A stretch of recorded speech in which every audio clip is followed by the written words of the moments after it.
আমার এক বন্ধু আমার ভিডিওগুলো দেখে একদিন আমাকে বলেছিল যে তোরা কত সুন্দর সুন্দর গাছ লাগাস, তোদের অনেকটা জায়গা আছে বলে তাই জন্য তোরা কত কিছু করতে পারিস, আমাদের ইচ্ছে থাকলেও আমরা করতে পারি না। কিন্তু আমি বাগান করতে চাই, কিভাবে করব।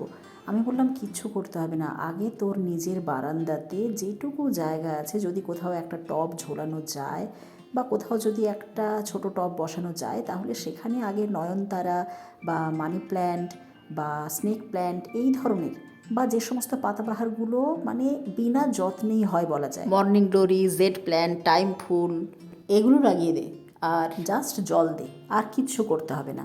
আগে এটুকু দিয়ে শুরু কর, অন্তত নিজের ব্যালকনি, নিজের বারান্দাটা তো সবুজে ভরে থাকবে, তাতে সকালে উঠেই পর্দা সরালেই সবুজের দিকে চোখ পড়বে।